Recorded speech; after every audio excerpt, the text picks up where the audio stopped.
Mr. Matthew Anglin is a cattleman and a poultry grower here in Jones County. Mr. Anglin took advantage of our environmental quality incentive program to install cross fencing, heavy use area pad with a watering facility.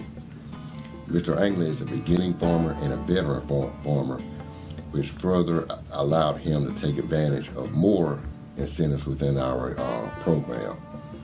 Mr. Anglin has been a pleasant guy to work with. He's also has been an ambassador for our programs, telling other farmers about our programs and how we can help them on their operations. My name is Matthew Anglin. We're at Anglin Farms LLC here in Ovett, Mississippi. I grew up on a small family farm, probably 50 acres. My grandfather had a few cows. My whole time of growing up, he always planted a garden and things like that, and I always wanted to farm. Whenever I got out of school, I started working offshore and worked there for about 10 years, and then after that I went to Iraq with the Army, and after coming home from Iraq I went back to college to be a paramedic, and after working on an ambulance for 4 or 5 years and never being at home, I wanted to be at home with my kids, to see my kids grow up. And so this is probably the main reason we got into farming. Me and my wife bought this farm 4 years ago. It was 100 acres.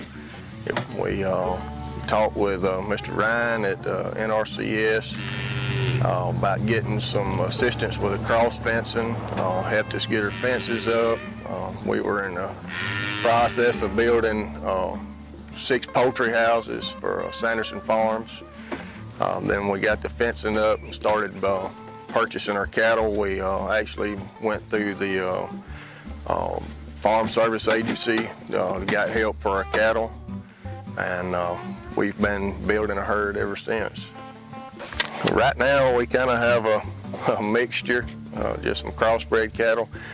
We're trying to go in the next few years get transitioned over to all registered Charolais cattle. And but right now we just kind of have a hodgepodge of everything. I guess our biggest challenge in the starting out was financing. You know, with any young farmer starting out today, it's hard to purchase land, you know, in large quantity.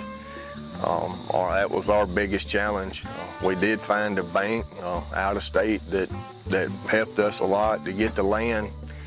And after we had the land, we still had to get the fencing and everything up. And, you know, as I said, the NRCS helped us with that, and then the Farm Service Agency helped us a great deal with purchasing cattle. One other thing that I'd like to add is for any veterans, military veterans, this is a great life to get into after military service. There are great benefits through the NRCS and through the Farm Service Agency for veterans. So if any veterans out there would like to get into the cattle producing business, this would be, you know, the NRCS would be a great start for you.